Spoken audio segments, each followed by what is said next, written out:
നേരത്തെ വീഡിയോ ആകുമ്പോൾ പറഞ്ഞായിരുന്നു പള്ളിയിൽ കുറച്ച് കാര്യങ്ങളൊക്കെ ചെയ്യാറുണ്ട് വെള്ളം നടത്തുന്നതിന് മുമ്പ്. ഞാൻ ചേഞ്ച് ഓവർ മഞ്ഞക്കളൊക്കെയാണ് ഞാൻ ചേഞ്ച് ഓവർ ഓണാക്കുക, ഇൻവെർട്ടർ ഓണാക്കുക. ഇനി ഇപ്പോൾ ലൈറ്റ് വീഴും.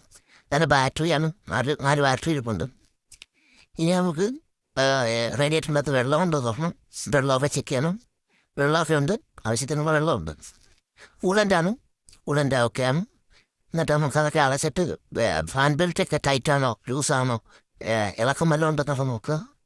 ഇതിനുശേഷം ഇനി എൻജിൻ ഓയിൽ ചെക്ക് ചെയ്യണം. എൻജിൻ ഓയിലാണ് അളവ് നോക്കി കറക്റ്റ് ഉണ്ടോ എന്ന് നോക്കിയിട്ട് തുടച്ചൊക്കെ നോക്കണം നമ്മൾ. അത് നോക്കിയതിന് ശേഷം നമ്മൾ നേരെ മോണിറ്റർ ഓണാക്കാൻ പോകണം. ഇതാണ് എൻജിൻ്റെ മോണിറ്റർ ഓണാക്കുക. ഇവിടെ നേരെ നമ്മൾ കമ്മത്തിൻ്റെയൊക്കെ വാൽവുണ്ട്, വാൽവ് നമ്മൾ ഓണാക്കണം. വെള്ളം നടത്തുന്നതിന് മുമ്പ് ഈ രണ്ട് വാൽവും ഓണാക്കിയിരിക്കണം.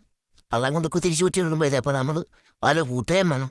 ഇനി ഇവിടെ നമ്മൾ ഗിയറിൻ്റെ ഓയിൽ ചെക്ക് ചെയ്യണം. ഗിയർ ഓയിൽ ചെക്ക് ചെയ്ത് ഒരു വീഡിയോ ഞാൻ ഇടുന്നതായിരിക്കും.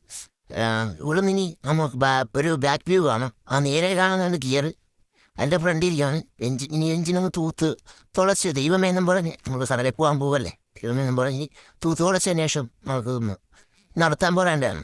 സ്വാങ് കൊണ്ട് പേടി നമ്മളിവിടെ നടത്താൻ പോരാൻ നടക്കത്തോ.